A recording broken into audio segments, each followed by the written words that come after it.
Good evening. Welcome to our virtual open house. Thanks so much for joining.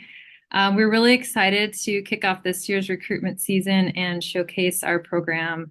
Tonight's agenda includes introductions of our panelists, a brief informational presentation, a little bit about what it's like being a resident in Iowa City, and a question and answer session.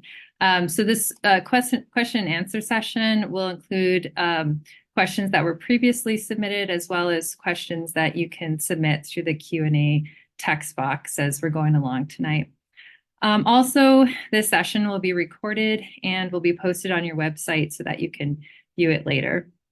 And just to highlight a fun picture on this page, this was a couple of our former residents in an airplane up with Dr. Yamada, who's one of our clinical neurophysiologists.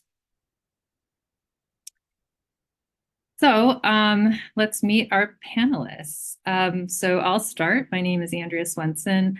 I'm the residency program director and have been in this position since 2014. I was a resident here sometime this century, followed by a neuromuscular fellowship at the University of Illinois at Chicago. When I finished my fellowship, an opportunity arose to come back to the University of Iowa as faculty, and I was really excited to do that. I really enjoyed my time as a resident here and liked the idea of getting to work with the University of Iowa faculty again. At that time, I was offered the position of associate program director, and after 6 years in that role, I transitioned into the program director. And now I'm going into my 11th year as PD. I really enjoyed building upon an already awesome program, which just turned 87 years old.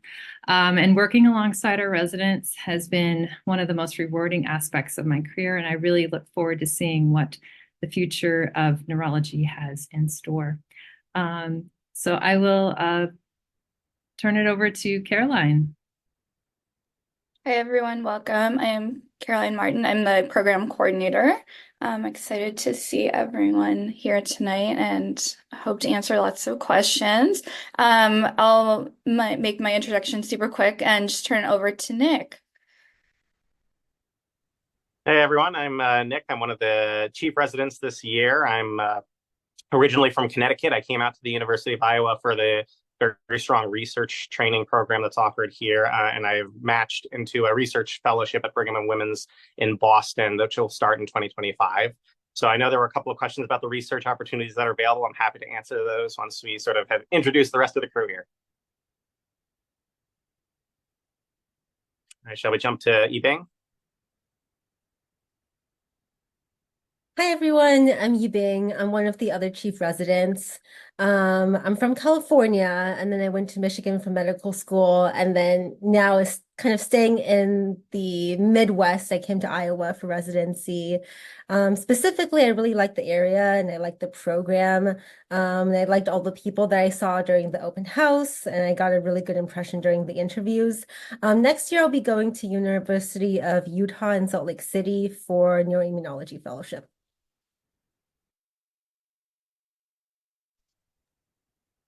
All right, I guess that brings it to me. So my name is Jeff Karduk. I'm one of the associate program directors.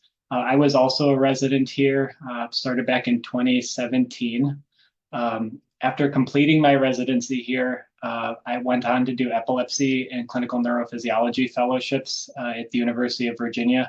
I wanted to always do epilepsy, and at the time we didn't have an epilepsy fellowship here. So upon completion of my epilepsy fellowship, I came back to Iowa, was really excited to have the opportunity to reconnect with the residency leadership, since education is one of my passions, and got busy on starting to create our own epilepsy fellowships. So I'm excited to announce that we do have ACGME approval to begin the epilepsy fellowship, and hopefully, fingers crossed, we'll have our first candidate this upcoming year. Thank you, guys. Tracy Cho, our Vice Chair for Education, will be joining us shortly. And Adriana Rodriguez-Barrett, who is one of our headache specialists, and also does a lot for resident wellness and health promotion in our program, is not able to be here tonight. But she was also a resident here, and we've really enjoyed working with her and watching her build our headache clinic and really help our team focus on wellness. So I think it's super cool that you all have chosen the field of neurology. It's a fascinating specialty that's very dynamic and changing all the time with new treatments and technology. At the University of Iowa, we've had quite a bit of change over time. Here's a photo from the 1940s of the hospital's main entrance with this elaborate Gothic tower that stood above everything at the time. But fast forward to today, the tower is still there. It's now named Boyd Tower in the 1970s, and it's really buried here amongst all the more modern buildings that are surrounding it. As time has gone on, there's been more buildings, both research and clinical, that have popped up on campus. The university is now an 866-bed facility with a new 190-bed children's hospital. But there is more to this picture. Across the street from the University Hospital is a 60-bed VA hospital. So it's very nice that we have the two hospitals right next to each other, and residents get to experience what it's like to practice in two different hospital systems. Within the university, in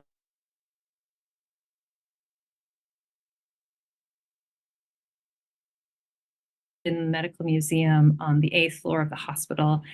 And now, jump to the future, our residents get exposure to the latest advances in neurological research and clinical care, as seen in this photo of Dr. Ortega, who's one of our stroke neurologists and neurointerventional surgeons. The overall goal of our program is to provide the best neurological training for our residents that fulfills their career goals, whether it's practicing in the community, working at an academic center, or becoming a clinician scientist, and doing so in a welcoming, supportive environment. We do this by providing comprehensive clinical experiences, high-quality education programs, and empowering residents. As the field of neurology has changed, so have we. These changes we have experienced in our program have come about with collaboration between faculty and residents. We really value resident feedback and rely on them to help us move forward. Each month, Caroline, the associate PDs, and I meet with the residents during our house staff meeting. Each meeting, we have a new agenda to discuss what's going well, what's not going well, what needs to change. And a lot of things come out of those meetings. I really appreciate all the efforts the chief residents put into those to really talk about what's going on and what we need to do to move forward. There's been a lot of enhancements to our programs coming out of these collaborations. We are a categorical program, so that means that all 4 years are here with us in Iowa. And our clinical experiences begin with the PGY1, or sometimes you'll hear it referred to as the intern year. This is a combination of rotations through internal medicine, psychiatry, and our surgical and neuroscience ICU. During that first year, we do feel it's important to also rotate through neurology, to really start building that neurology foundational knowledge, gain exposure to the field, and also just to come and hang out with us for a while during that first year. Our interns spend 4 weeks with us on our general neurology inpatient service and 4 weeks doing outpatient neurology clinic. But potentially the best part of that year is the last rotation, which is our neurology immersion block. During this block, which has no call for our PGY1s, no other clinical duties, the residents go through an introduction to neurology. We do a lot of exercises focusing on neurological emergencies to get people ready for neurology call. We also have workshops like learning how to do lumbar punctures and learning the basics of EEG and EMG. We also have set up quite a few simulations, code stroke, status epilepticus, myasthenic crisis, Guillain-Barré, to name a few. And of course, adding some team building and retreats, shadow calls, and clinics. Prior retreats that the residents have done during this time have included a day at the lake, bowling, and also going to a super fun trampoline park. As I mentioned, our program champions for change and really values contributions from residents. A big change that got significant input from residents is our clinical PGY2 through PGY4 curriculum. This is based on an X+Y model. So we've had this in place since 2019. And every year it's just gotten better and better. And the residents really like it. Each resident has their own continuity of care clinic or COC clinic. This allows residents to have their own patients, really develop rapport with the patients and their families. And when those patients call into the clinic, they ask for their primary neurologist, which is the resident. These clinics previously occurred every week despite the rotation a resident was on. And we found this was just really disruptive to both inpatient duties as well as clinic duties. So we changed it. The X is a certain number of weeks of a specific rotation. Currently, our PGY2s have 3 weeks as their X, and PGY3 and PGY4 have 4 weeks for their X. The Y is 1 week of COC clinics as well as subspecialty clinics and administrative time for residents to catch up on notes, phone calls, and other things. We have found this to be less disruptive and actually improve the continuity of our COC clinics, which is great. It does provide a predictable schedule for planning weekends off and other vacation time. And we've also found some other benefits that are specific to the PGY2 year. During this year, our residents get quite familiar with treating neuroemergencies and really taking care of sick inpatients. In addition, we feel it's really important to give our residents as early and as much exposure to the different neurology subspecialties as we can that year. And often that is accomplished in the outpatient setting. So we've put together theme weeks where the PGY2 resident can focus on a particular subspecialty clinic. With this, our residents can see what fellowship opportunities are out there and kind of see where their interests might lie with any of the neurology subspecialties.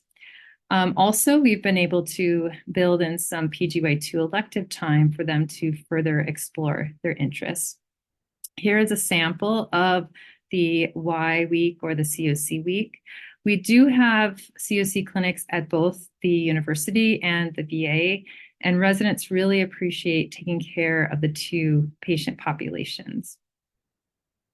Our PGY2 and PGY3 residents spend 5 months on inpatient services, and this includes a combination of the stroke team, general neurology team, and the inpatient consult team.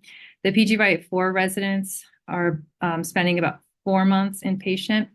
And for our call, we have a night float, which is 1 week at a time, so 6 nights in a row. And the PGY2 is the junior resident on night float, and either a PGY3 or PGY4 joins them as the senior resident in-house each night. Our residents really do like the 2-person call team. It provides a lot of support for the junior resident, and the senior resident gets more autonomy. Of course, there's multiple faculty members on call every night, and they're readily accessible for questions that may come up and any support that the resident needs throughout the night. We're excited to offer many different types of electives for our residents. I have listed some of the more common choices here. Our residents really enjoy rotations like the advanced neuroanatomy elective and really appreciate the ability to collaborate with a faculty member to get creative and develop their own elective. We have a strong partnership with neurologists throughout the state of Iowa, and through that, we have been able to develop a community elective where a resident can rotate with a neurologist outside of the University of Iowa and experience what it's like to practice neurology out in the community. As our residents progress through their training, there is great graduated responsibility. The PGY4 residents, or the PGY4 schedule is designed to further hone neurological knowledge and skills and really prepare them for independent practice. Our PGY4 residents serve as role models, mentors, and teachers for all trainees. Our resident career paths following residencies are diverse in regards to the fellowships they choose, or choosing to go into community practice right after residency. And we're proud to say that many of our residents choose to stay at Iowa as fellows or as faculty. It's really fun to not only get to work with them as residents, but following their graduation. So how do we get there? Here at Iowa, we provide our residents with a well-rounded clinical experience, exceptional didactics, and a multitude of research opportunities. We are the only academic medical center in the state of Iowa, so we have a very diverse patient population with great cases, not only bread and butter neurology, but also plenty of rare diseases. Our faculty represent multiple neurology subspecialties, so residents get exposure to all aspects of neurology. And just a recent development, we utilize AI-powered note generating software for more efficient practice, which allows our trainees and faculty to focus less on note documentation and more on what really matters, such as spending more time with our patients and less time at the computer. We have a didactic curriculum that residents participate in every day at noon. This features pretty much all of our neurology, clinical, and research faculty. In addition to that, we have a monthly concentrated didactic session. This is a 2-hour didactic session the second Thursday of each month with lunch provided and protected time from clinical duties with faculty, fellows, and APP covering for the resident. These sessions focus on high-yield clinical neurology topics as well as some board review. Just to list some of the sessions we've had in the past, we've focused on approach to neuropathy, approach to muscle disease. We hosted a neuroimmunology extravaganza, as well as approach to headache, migraines, and the dizzy patient. These sessions have been very informative and residents have been rating them highly. We also host weekly grand rounds with internal and external speakers. And throughout the week, there's additional conferences that our residents can attend, such as the neuro-oncology conferences, tumor board. There's a very cool muscle path meeting on Fridays, as well as brain cutting during the week and neuroanatomy lab. A lot is happening to supplement residents' clinical encounters. For the entirety of our didactic curriculum, we utilize resident feedback quite a bit, as well as looking at service exam scores to tailor our didactic sessions to our program's needs. For research opportunities, there are many mentors to guide resident scholarly projects. We are a site for StrokeNet as well as NeuroNext, which allow us to be sites for multiple clinical trials. For the stroke trials in particular, residents are an integral part of how these trials are processed.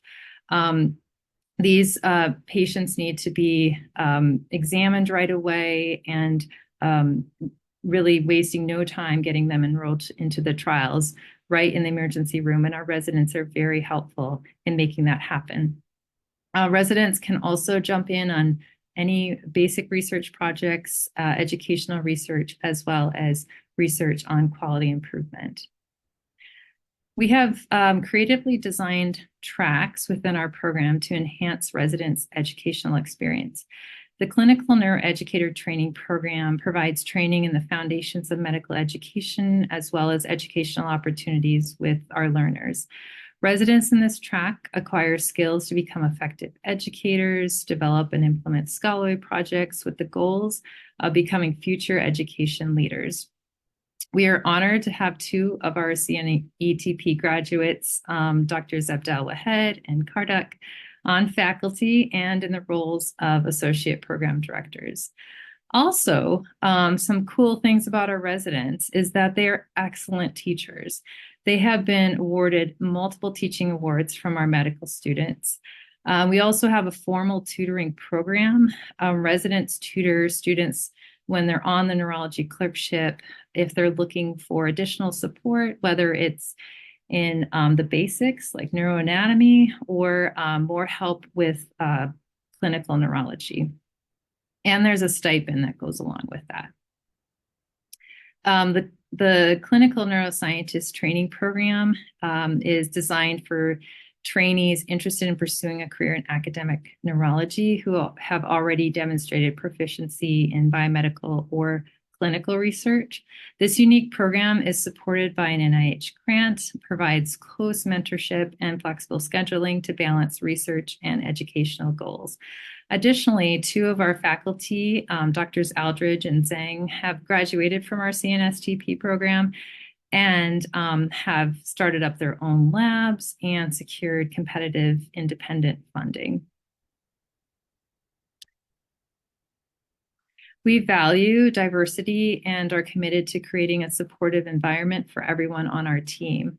Within our department, we have created a wellness, culture, and belonging work group, which supports our residents by sponsoring events such as lecture series, a book club that promotes discussion and education about cultural knowledge, bias, racial disparities, and skills for contributing to a welcoming, inclusive, and equitable workspace. Our wellness team has compiled resources for mental and physical health, including facilitating resident access to primary care providers. We are continuing to develop strategies to reduce burnout, finding ways to decompress and discuss challenging and difficult cases with each other, and helping each other achieve work-life balance.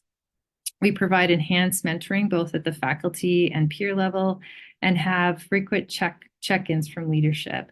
I meet with residents individually to see how things are going. We want to connect with our community and do this by bringing awareness of neurological disorders and providing shadowing opportunities for undergrad students. Our faculty and residents staff the newly developed neurology clinic within the University of Iowa Mobile Clinic. This is a clinic that is largely student-run, designed for underserved and uninsured populations throughout the state of Iowa. So with that, I will turn it over to our chief residents to discuss life as a resident in Iowa City.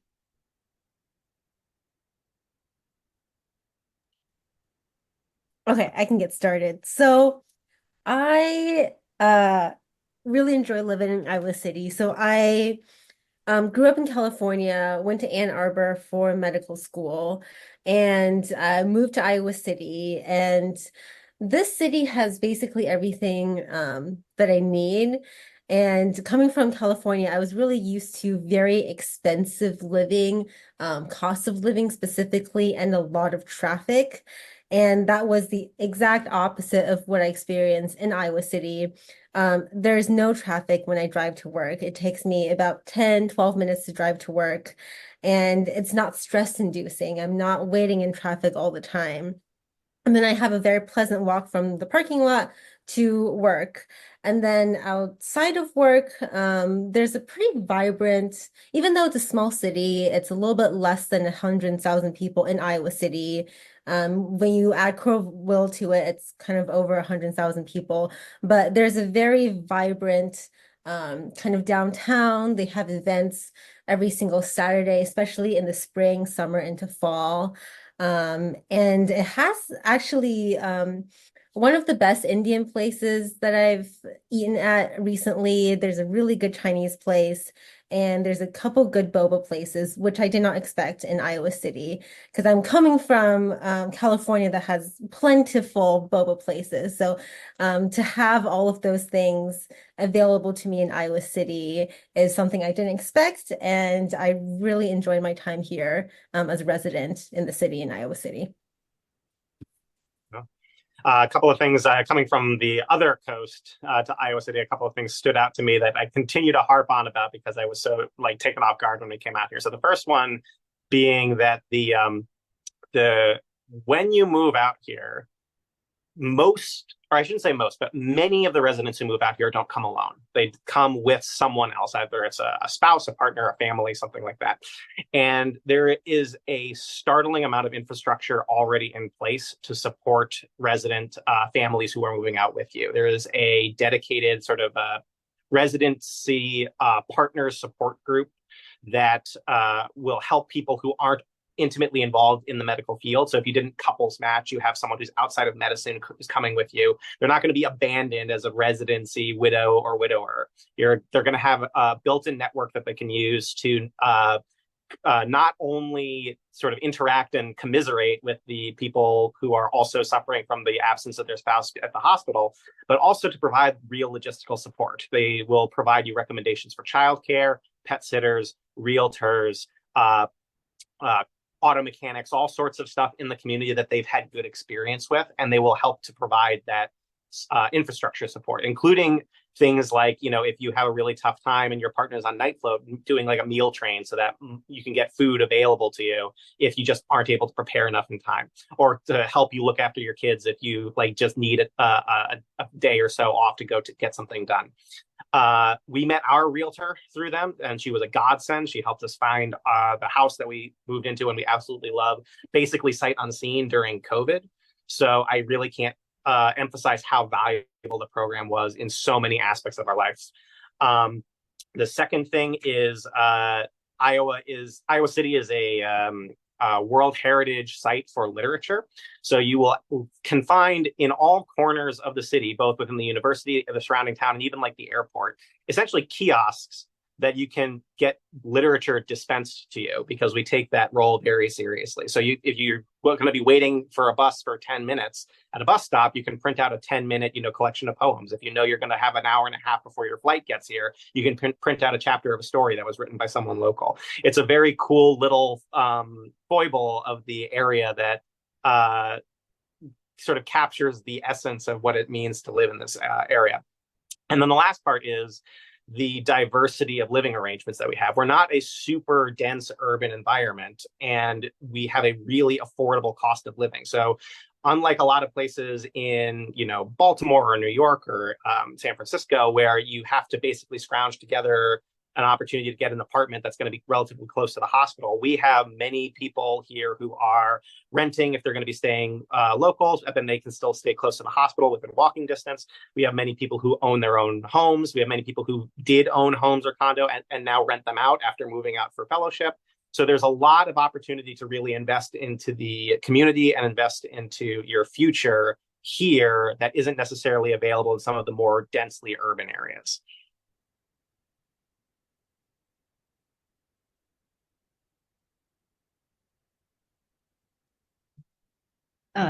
Tracy, did you want to introduce yourself? Sure. Apologies for being a little bit late. I'm Tracy Cho, Vice Chair for Education, and heavily involved in the residency and all aspects of education in the department. Was coming from my son's first cross-country meet, and it ran late, so apologies for not being here right at 7. No pun intended. Well, always intended, Nick. But welcome, and thanks to all of you for joining. Okay. So it looks like we've got a couple of questions that came in through the question and answer session. Mohammed was asking about the view from an international medical graduate and what aspects are we looking for in IMGs specifically.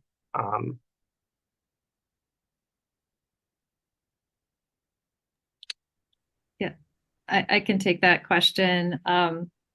So when we're reviewing applications, we do so in a very holistic process, looking at the whole application, what applicants have done within medical school, after medical school.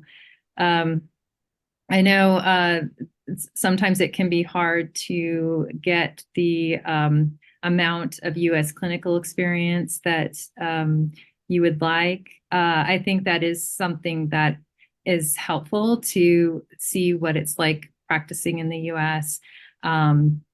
We do like to see a little bit of U.S. clinical experience, whatever you're able to get.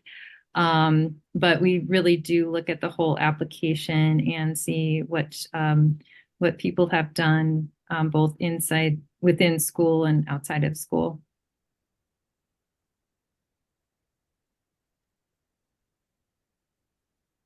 Andrea, did you want us to tackle some of the questions that were sent in advance? Yep. Sure. Yeah, that sounds good. There's at least one that was asked. Mohammed was asking about the expectations of CNSTP and the research opportunities here, which I'm happy, as a member of the CNSTP, I'm happy to answer. So the way that CNSTP works is that if you are interested in doing research as a major part of your time in residency, while you're applying, like even before you know what the match is, contact the members of the CNSTP. Probably the easiest route of access is going to be Dr. Narayanan, who is one of the main coordinators for the program. Dr. Richardson, who's the chair, is also heavily involved, and let them know that you're interested. From minute one of your application, they're going to be getting you in touch with the people that you need to build the infrastructure for a project that you want to complete. That's what I did. Before I knew that I had even matched the Iowa, I was in touch with the faculty member who was going to end up being my mentor and currently is for the project that I'm working on. So I had a chance to touch base with him, lay the groundwork, get an idea for what the project was going to be before I ever set foot in the state of Iowa. From there, you will spend the first year or so putting together sort of the intellectual foundation of what you're going to be doing with your mentor, and ideally getting ready to draft a submission for the R25 NIH grant. We have a lot of infrastructure in place to support the grant application so that you have an adequate amount of time to put together the submission and have a lot of different eyes on it from different levels of experience and different perspectives so that you maximize your chance of getting it. Usually there's about 1 to 2 people per year who end up getting the grant and having it funded over the course of their residency, and then they can carry the remainder of that money onto whatever fellowship they go into for research. That's really sort of the one big deadline that's built into the CNSCP experience. The rest of it is really tailored to what your interests are. It's going to be a lot of setting up meetings, but going at the pace that you need in order to make sure that you're not getting burned out with your clinical activities and that you still have an opportunity to do research. We will structure your schedule, particularly during the 3rd and 4th year, to block all of your elective time together in one continuous period so that you can build momentum towards the project and know that you're going to have this amount of time dedicated to lab work and it's going to be protected from needing to be pulled out for coverage and stuff like that. Usually it shapes out to about 3 to 5 weeks of continuous research time in your 3rd year and 3 to 4 months in your 4th year because of just the distribution of the elective time. From there, the rest of the sort of requirements are geared towards just getting your project to work. So it's going to be a lot of tailoring your needs and how often you need to meet based on whether you're doing wet lab work or dry lab work or clinical work, and how often you need to meet with the various members who are playing a part in your project. There's not a lot of super hard deadlines except for the R25 ones. And there's always opportunities to be flexible. It's been an awesome opportunity for me. It was a major contributing factor to my fellowship applications, and I couldn't be happier with how things have turned out.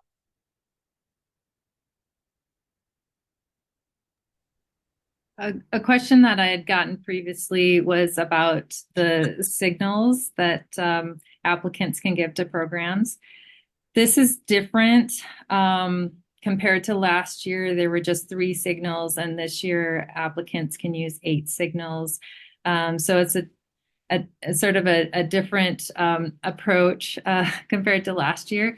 The way we had been using signals, again, it was just sort of part of the application. And when we review the applications, we're really looking at the whole picture and not just using individual pieces from the application to make our decisions for offering interviews.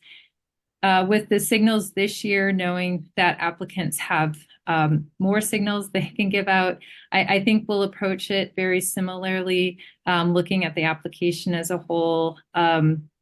And the signals will just be an additional piece of the application, but we really appreciate looking at the whole application and not just focusing on one aspect.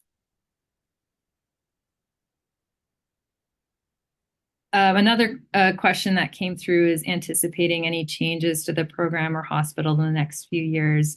From the hospital perspective, there will be some big changes coming along. They are in the process of building ICU towers, which means that our ICUs will be moved out from the main hospital into a single tower, and that will likely include a neuro ICU built within that tower, which we're really excited about, and will really grow our programs. So that is starting. They're starting to change around parking lots and roads, and there's a lot of construction in some areas, and it's added a little bit of time onto our commutes, but it's going to be a really, really big and very cool project that hopefully will be up and running in the next couple years. From a program standpoint, every year feels different. We're always making changes. Some of the big things are scheduling, what the residents are doing with their rotations from year to year.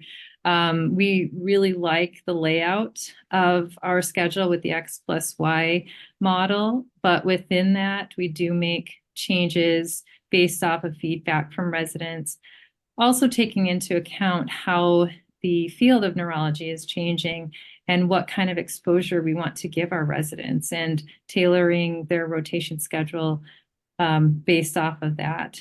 So those are things that I can guarantee probably change from year to year, what the resident scheduling will look like.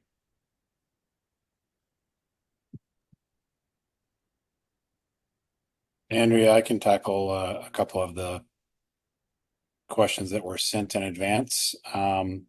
And some of these questions are similar to the live questions, so hopefully some of them will get answered. One of the questions that someone sent in advance was, is there a formal mentoring program for new residents, and generally who serves as mentors, faculty or those in the community? So yes, there's a formal mentoring program. Every incoming intern is actually assigned a mentor based on what information we have about their interests at the time, which obviously can change over time. But that way you are at least formally connected with at least one faculty. All the mentoring happens through our faculty in terms of the formal mentoring programs. So for instance, Nick knew he was interested in multiple sclerosis and multiple sclerosis research early on, and we got paired up, and we have met regularly. It worked out well as he maintained that interest, and we also have residents whose initial mentor is not in the subspecialty they ultimately end up applying in for fellowship. And a lot of mentoring happens organically as you get to work with faculty over time as a resident. The culture here is very much resident centric, and the faculty love working with residents as mentors and as teachers and as colleagues. And it's very easy to approach faculty as a resident. And so a lot of times you're going to have multiple mentors. You might have one mentor for your subspecialty planning and application. You might have another mentor who you talk about general career planning. You might have another mentor who helps you more with teaching. The formal plan is there just so that everyone has someone automatically, but it often evolves over time. I just want to add one quick thing about the faculty mentors. So I pair up the residents with a faculty mentor, like Tracy mentioned, before they start, so that day one of PGY1, they have a neurology mentor that they can check in with if need be. And I try to make sure all the faculty are involved, but there's not enough residents for faculty. So some years I'm not able to include a faculty member as a mentor. And I know they feel a little bit sad about that. So I have a list of who's up next for when the new class arrives, because faculty really enjoy serving in that role. Also, one thing that we've done a little bit differently over the past couple of years for our PGY1 residents, since they do a lot of internal medicine rotations, they are each assigned one of the internal medicine associate program directors to be their IM mentor. And they meet with them twice a year just to check in and see how things are going on the IM rotations. And that's been really positive too for our PGY1s to have two mentors that year, one in neurology and one in internal medicine.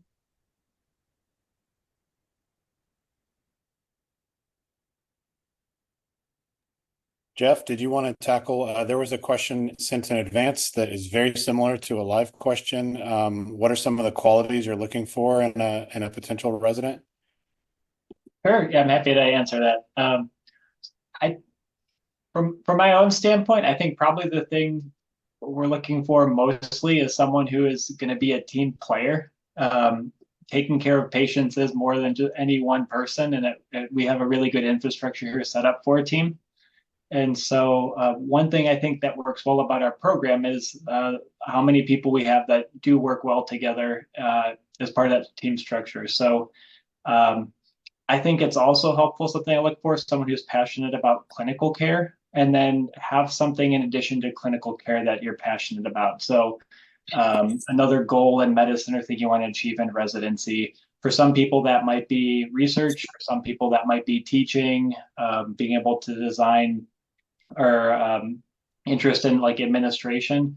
But we'll guarantee you, good quality patient care here and good training.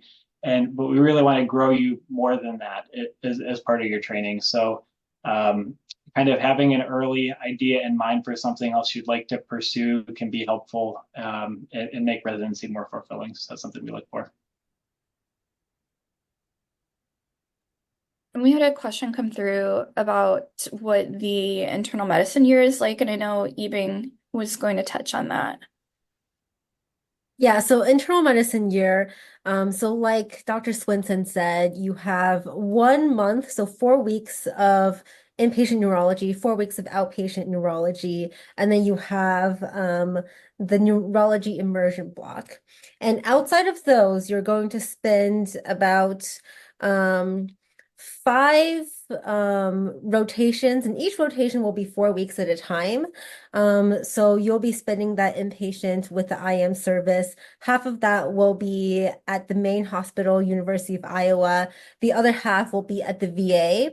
When I was there, it was about 8 weeks I would spend in 4-week blocks at the main university. And then I did about another 8 weeks, 8 to 12 weeks at the VA. And both of their schedules are a little bit different. They don't have a night float system that that our residency have. They do call every 6 days or so at the VA. And then for the internal medicine at the university, it is more of a night float system. You will have 2 or 3 weeks of inpatient and then a whole week of just nights, with kind of a couple days off in between.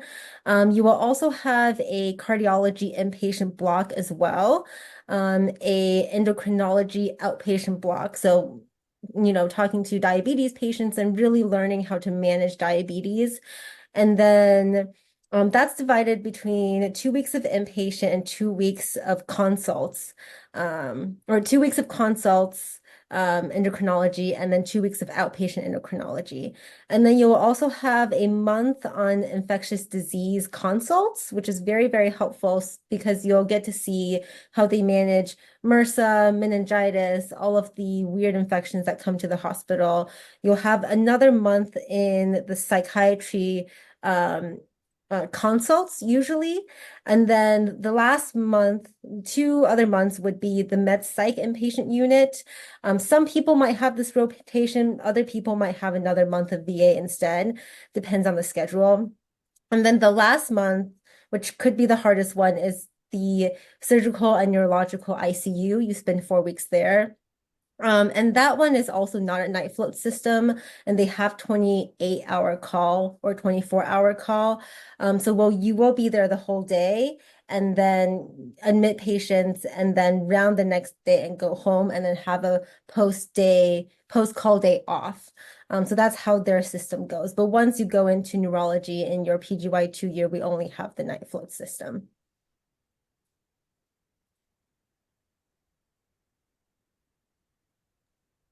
I would just add to that Andrea and I both met with the medicine leadership, and our interns the last couple of years, and we took a lot of feedback about the medicine year experience. And for instance, the 4 weeks of outpatient was new this year, I believe. Or was it this past year, Andrea? I can't remember. It is this past year. So I remember Past this year. very clearly because I think probably either my year or the year below us gave that feedback, because when we were residents, we only had one block of inpatient neurology. We had no outpatient neurology experience, which is unfortunate because a lot of neurology is outpatient. So that was new and added and Right. this year and ongoing. And if I recall, that replaced some inpatient VA time, which, as you just pointed out, has a rigorous call schedule and more weekend time. So we traded out that for a totally outpatient Monday through Friday rotation with no call, in response to the intern feedback. The other thing that we have been working on with medicine is that because we're categorical, you're technically under our ownership, even as interns, but you're spending most of your time with medicine, and that can feel like you're kind of straddling both worlds. And the medicine program has kind of stepped up their intern year ownership of our interns so that they don't feel like they're just stepchildren passing through, but they're part of the medicine program and they're part of the neurology program, which I think is really good for developing community and getting the most out of the medicine year.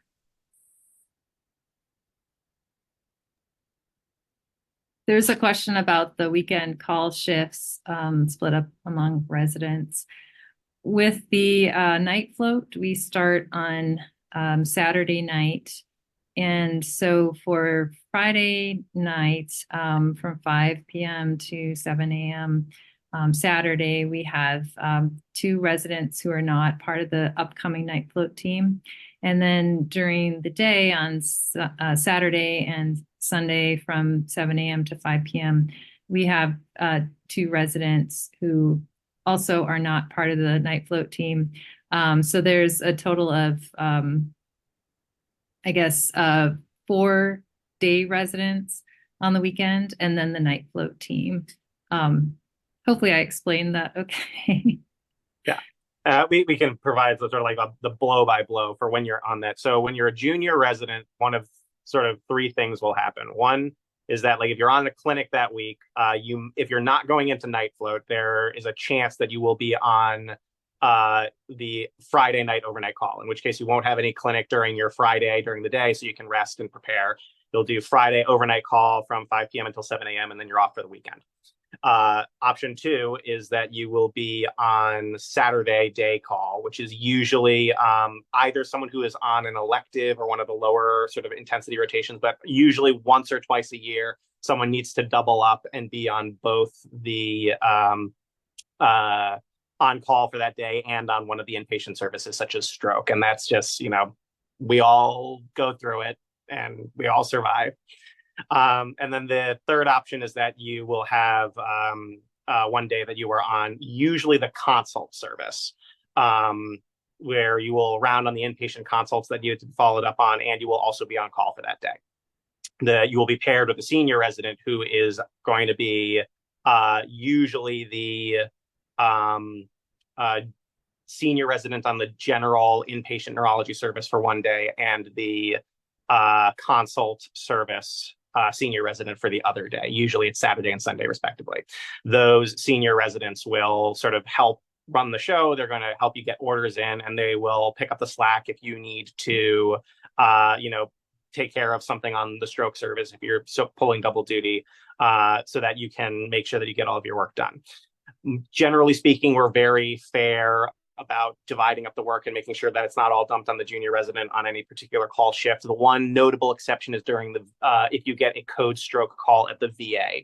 So we cover both hospitals over the weekend, which means that if we get a code stroke from the VA, the junior resident has to go and handle the code stroke and report to the VA staff on call directly.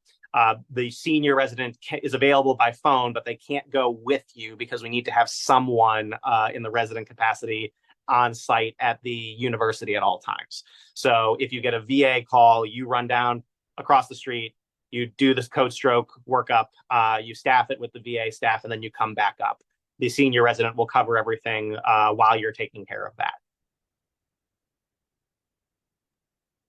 And I just want to add about the call is we have multiple faculty members who are on overnight that are there to support residents. We have our general neurology faculty on call.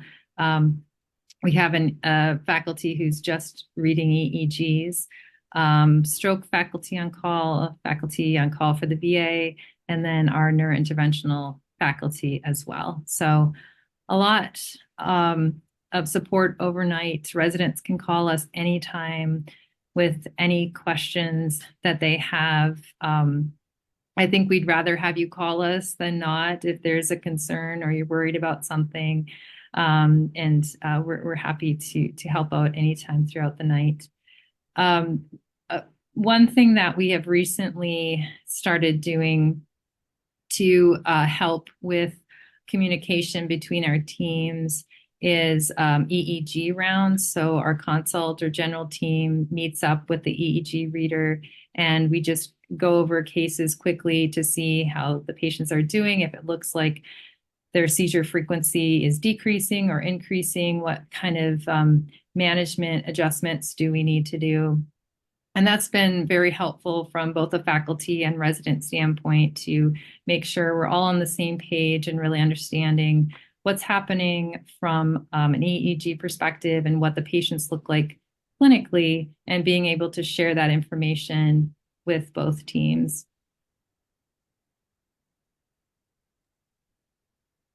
There was a question sent in advance that I can probably answer fairly quickly. What opportunities do residents have for community outreach? Dr. Swenson mentioned this at the end of her presentation, but the Mobile Free Clinic is a student-run clinic that is at different sites around the Iowa City and some other communities around Iowa City, probably up to an hour-ish away, 45 minutes to an hour-ish away for the farthest one. And our medical students who are interested in neurology have been big drivers of that process, but paired with resident point person. And and I know some of our students look like they're on this meeting who've been involved with that. So the residents can sign up. It's usually on a Saturday. Well, it's always on a Saturday or Sunday. And it's actually a really cool time to be one-on-one with a student and someone in the community who generally doesn't have good access to healthcare. There are many different types of communities in that umbrella. Many of them are different immigrant communities.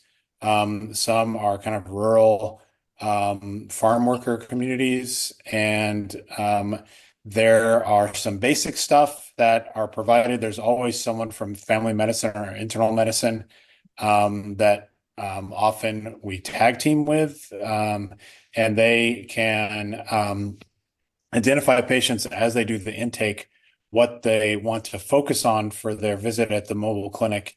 And there are some specific ones that we set up in advance where we let them know there's going to be neurology care. And then someone at one of the other free clinics can refer the patient to the one where neurology is going to be present. There are some where the faculty is there in person with the student, and whether there's a residence there varies from session to session. But it is a really cool opportunity that was just developed over the last couple of years and is growing, and a good chance to work with faculty and students in a different setting and to provide access to some patients who otherwise don't have good access to neurology care. There are also some electives that residents could do in community neurology practices around the state. It's, often depends on how willing someone is to drive a fair distance. There are some child neurology outreach clinics, and so it really depends on resident interest and what kind of experience you're looking for.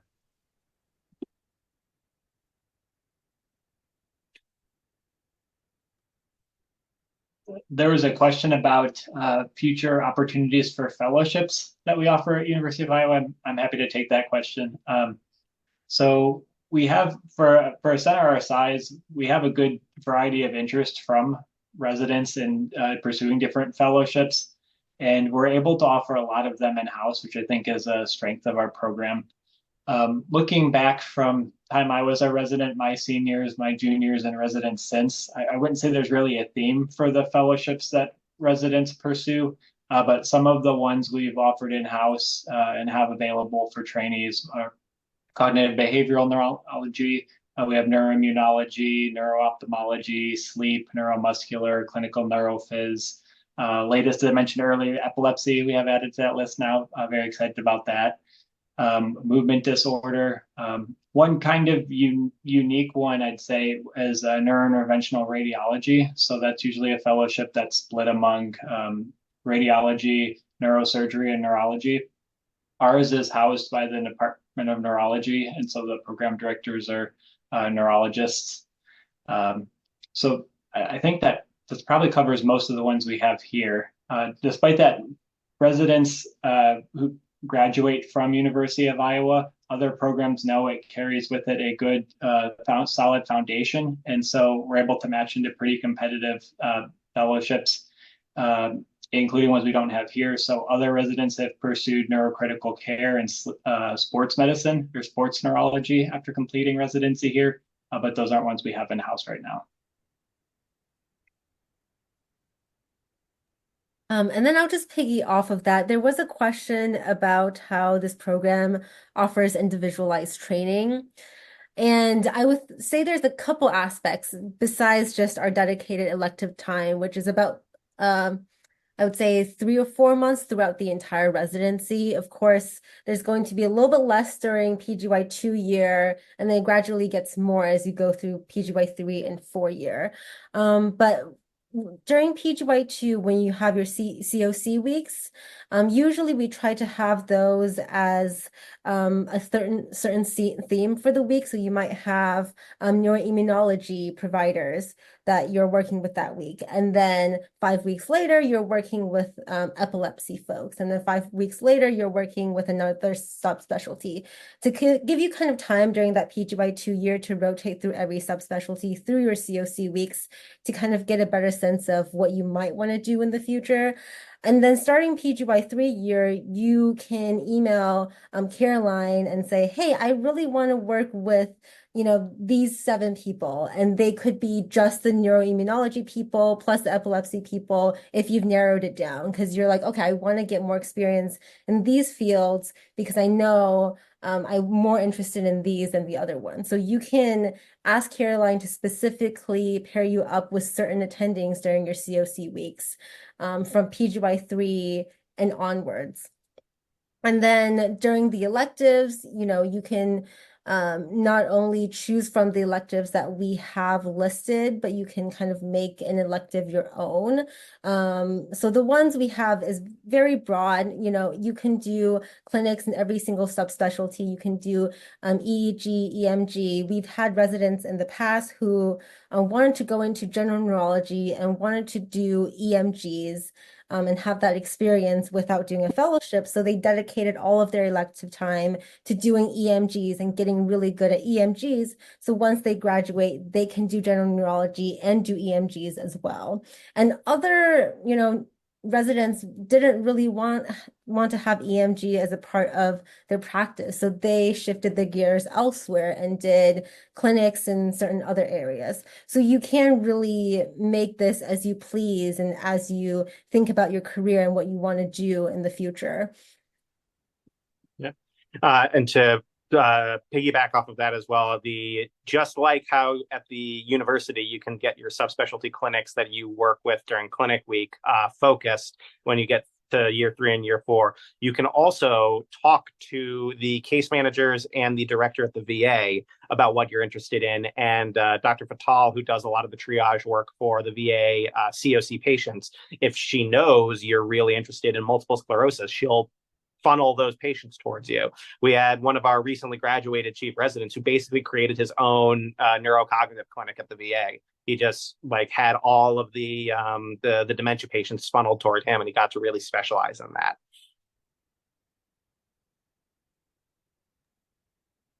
that. A question that came up is what is unique about our program and separates us from other programs.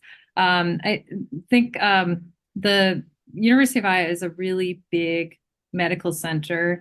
We serve a very large catchment area, seeing patients from all over Iowa. We see a lot of patients coming from Illinois, some from Missouri, Nebraska, kind of surrounding states. So it's a very large catchment area. And yet we're located in a place that's very livable. Iowa City is easy to get around, very affordable, but yet has a lot to do.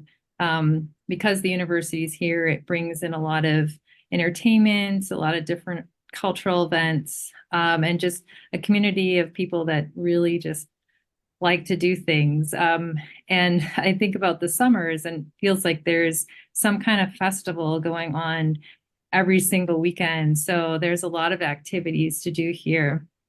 And also being such a big academic center, we have a lot of specialized clinics within neurology and within other departments. We do see a lot of common neurological disorders, so I feel like our residents really get a solid handle on general neurology and really the bread and butter of the field. But just thinking about our department and how specialized we are, I think that's really a wonderful opportunity for our residents to see what that type of care looks like. Within our neuromuscular group, we have multiple multidisciplinary clinics. We have a very active ALS clinic with a lot of patients, a lot of clinical trials. We also have a Charcot-Marie-Tooth or hereditary neuropathy clinic, which is run by Michael Shai, who's a world-renowned specialist in hereditary neuropathies. And we see patients coming in from all over the country. We've had patients come from outside of the US. So it's really neat opportunity for our residents to see that. We also have a dedicated myotonic dystrophy clinic. There's very few of those around. We see patients from Iowa, but we also have patients coming from other states too, because there isn't a clinic like that where they live. So it's a really great opportunity for our residents to experience general neurology, very common disorders, and yet see some very specialized types of care. And it's worth noting for that in particular, when you get to see that in the sort of X+Y schedule, it is an asset that I don't think we appreciated was as valuable as it was until we were applying for fellowships. A lot of people get caught off guard when they go to front-loaded neurology residency training, where it's a lot of inpatient stroke, very work-heavy internal medicine and PGY2 year. They sort of get to the things easing off in PGY3 year, and all of a sudden, oh, hey, my application is due for if I want to go into neuromuscular or neuroimmunology or stroke or something like that. I haven't had time to do anything, or even if I know if I want to do this.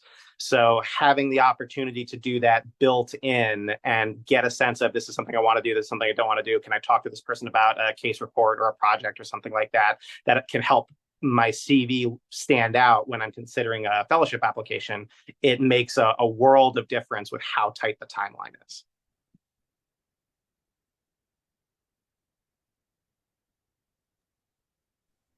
Tracy got to the biking question, but yeah, biking is huge here. A lot of commuting, but also biking for fun and exercise. And it's all kinds of biking, whether you like road, gravel, mountain biking.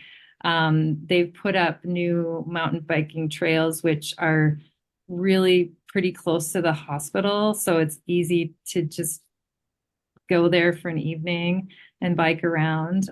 So yeah, it's a very, very bike-friendly city.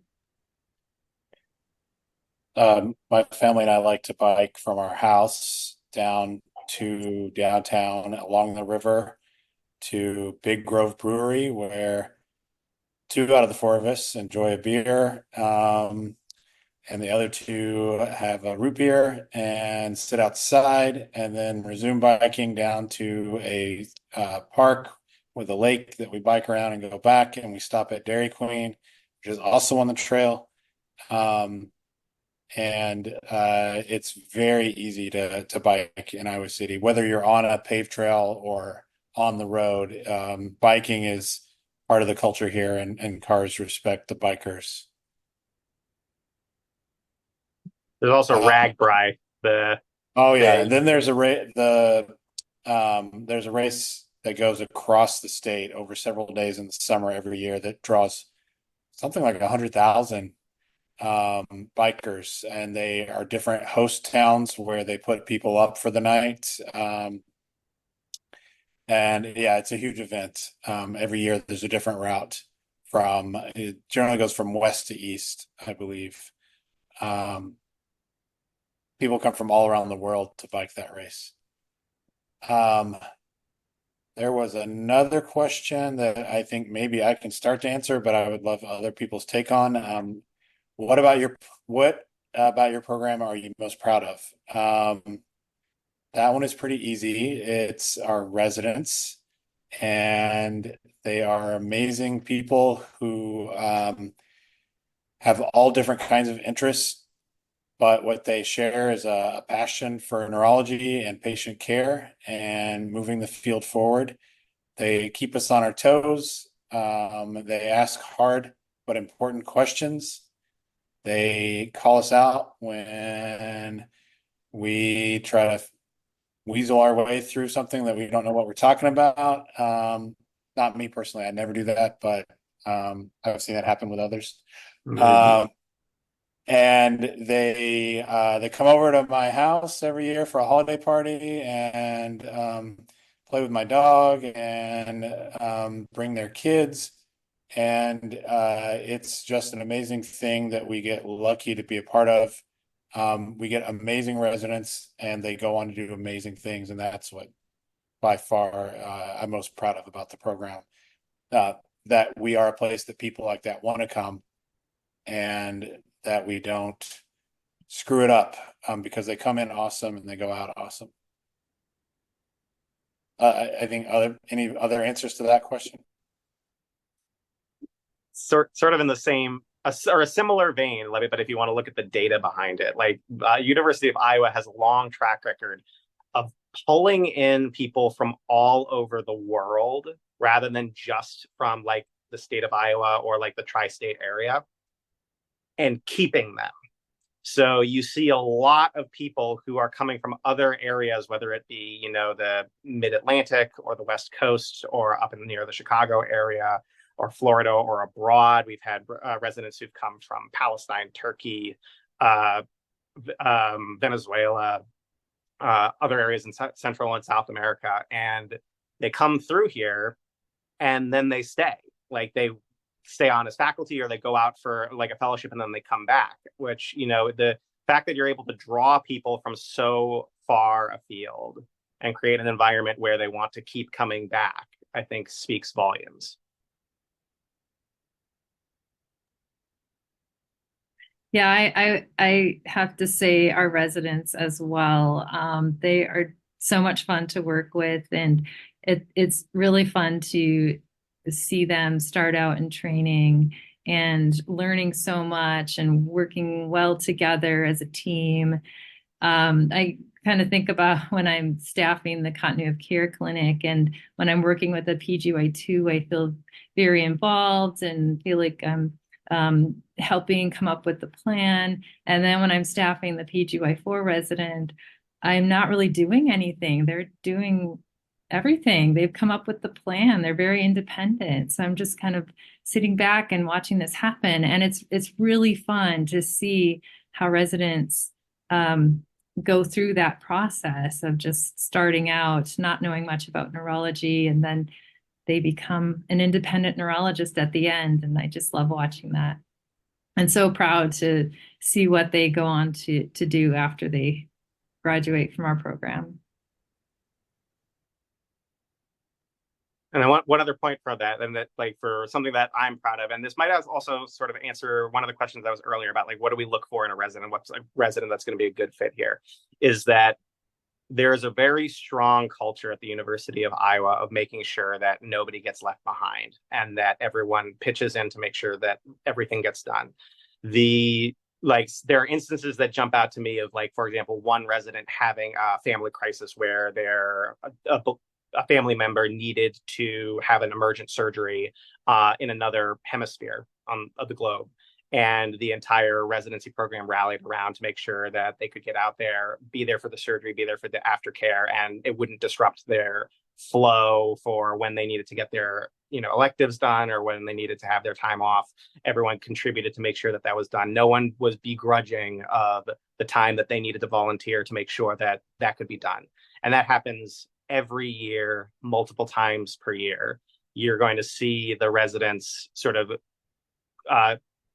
closing ranks to make sure that everyone is safe and protected in moments of crisis. So it's a place that if you are willing to sort of like contribute to that culture and looking forward to the benefits of that culture, then you will fit in beautifully.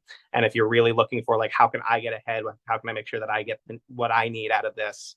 Then that might not necessarily gel as well with the people that you have here. And I'll say, even looking back to when I was resident here, that was very much the case too. I can give countless examples of where residents put others before themselves. Residency kind of becomes your family, and so you want to be take care of your family. I think one that we've kind of touched upon this, but I'm also very proud of with our program is the flexibility of our program and adapting to the needs and suggestions of residents. It's incredible for me to think about or reflect about how different the program was when I was a resident. And most of the big changes that have occurred have been the result of resident feedback. So I think that's pretty special. To give one example, when I was a resident, we were on traditional call, Q6, because at the time that's what the residents wanted. And I think it was maybe it was my class who was the first one being like, we see the benefits of traditional call, getting to work with more seniors, getting different styles. But with just the way medicine was changing, it was hard to keep that up. And so we brought it up with Dr. Swenson. And then lo and behold, during my residency, that was a huge change, took a lot of effort to make, but it happened based on resident feedback. There was a question in advance and in the Q&A about wellness. Yibing, did you want to touch on that a little bit more? Yeah, and I think I'll piggyback on what Dr. Kardec was saying. Well, one, our program will always take feedback and continuously change the program for the better. The 3-4 years that I've been here, the monthly didactics were implemented. The outpatient 4-week rotation for the interns were implemented.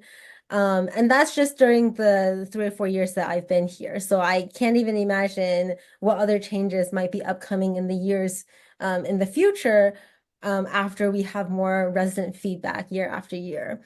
And so I think that kind of goes along with wellness is the ability of this program to take resident feedback and implement that feedback. So that's number one. The other thing is, again, we do have somewhat of a flexibility in our schedule in that if some crisis occurs, if you need to go to a wedding, if you need to have this weekend off to do this thing and your schedule currently doesn't allow for that, we have other residents that are willing to do that shift for you. And then you kind of do trades with each other so that certain weekends, if you need them, you can get those weekends for life, for things that happen during residency. Another thing is that we do have a wellness liaison. So PGY3s all hold a liaison position. So some of them might be the inpatient liaison, the stroke liaison, the outpatient liaison, VA, etc. One of them is the wellness and culture liaison, which specifically helps in terms of, getting we have funding for events for residents. So these can be going to a movie. We've done Lake McBride in the past. We have gone to Dr. Cho's house for a holiday party. We've seen the Nutcracker last year, and then a couple other events that I can't remember off of my head. But we usually try to have at least one of these events every month or two, just so people can get together and hang out kind of outside the confines of residency and work stress. But also, if anything comes up, for example, you're really burnt out, you have a really hard rotation coming up, you can always come to one of the chiefs. You can always come to Dr. Swenson. And we take that very seriously. And we will try to work around that and figure out a way to maybe switch some electives around. So the very next elective is not a really, really difficult inpatient heavy elective. Maybe you need a week of COC or elective before you go into a really hard inpatient couple of weeks to just de-stress and have some time for yourself. So if you come to us with those concerns, we will take them seriously and we will act and make changes. It's also worth noting as a purely logistical point that the University of Iowa, and especially the University of Iowa Hospital, is the largest employer, I believe, in the state of Iowa, which means that the university's healthcare coverage, which is default for most of the people who participate, is almost universally accepted by all of the providers locally, including things like therapists, counselors, things like that. The university will automatically provide at least 4 sessions through occupational health for if you need someone to vent to, someone to, go to couples counseling because you're struggling with their partner, something like that. There's a lot of resources that are specifically geared towards the hospital staff's well-being because it is so important to the community. And I then would add also, oh, go ahead. Oh, Sorry. I was gonna say, I was gonna add to that, we now have a psychologist specific just for GME, so just for the residents and fellows, and she's been with us maybe a year now. That's for all of the UIHC residents and fellows, not just neurology. But still, a great resource, and she's really in tune with the needs of trainees. And then the other thing is that besides the allotted vacation time we also have 6 days allotted for sick days and kind of other type of days. It doesn't have to be used if you are just out for a cold, because we might not need all 6 of those days. But they can be taken for wellness. I mean, no questions asked, you can take those days off. And those are usually taken on not inpatient heavy months, so elective or COC weeks, but you can take them, no questions asked. You can take a half day, you can take the full day. And we do encourage all of our residents to take all of those days off during the whole year, because we need that time to recharge and refuel. Just want to add a couple things. Yibing had mentioned that if a resident needs to be out, a lot of residents are there to take their shift or trade things around for them. The same thing happens with our faculty. I feel like if I need to be out for the weekend and I can't cover call, I'll send an email and then I get like 3 or 4 responses immediately about people who can help cover for me. So it's just really nice to have colleagues who are so helpful in that way.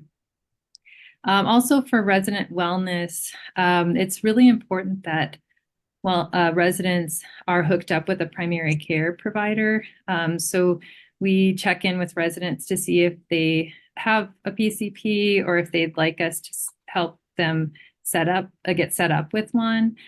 We've worked with internal medicine and family medicine to make this happen. And so we really want to make sure that residents are able to facilitate that, as well as dental appointments too. We can't forget about our teeth during residency. Yes, another thing I want to mention about wellness is meeting frequently with leadership. So I have a lot of time blocked off to meet with residents if needed. I'm happy to meet with them at any time. I do like to set up check-ins periodically just to see how people are doing. I think you can't assume that no news is good news. You need to kind of find out how things are going and ask people.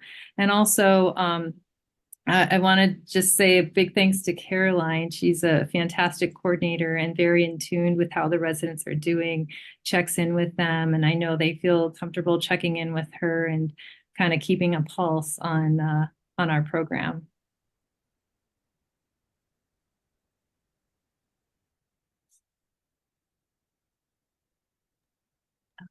Any other last minute questions or things the panelists would like to bring up?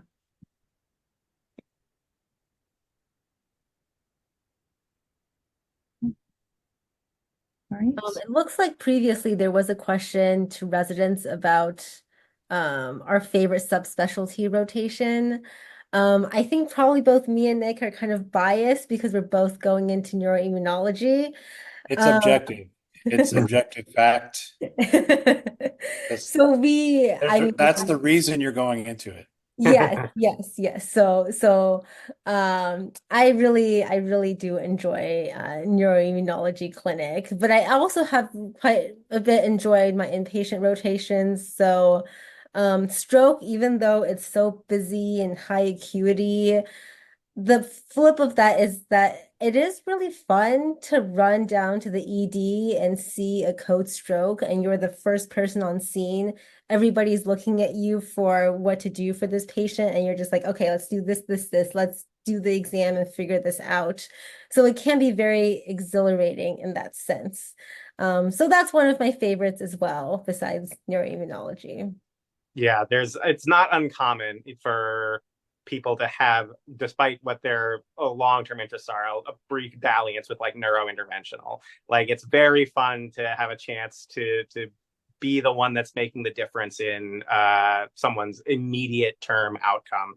And the faculty are very welcoming of people being involved. Like you can get involved as much as you want. If you just want to see the imaging and see how the process works, that's fine. If you want to scrub in and actually like, help with the catheters and stuff like that, you certainly can. I was here until like 11 o'clock at night twice during my neuro IR time, and I had the time of my life. It was a really great experience.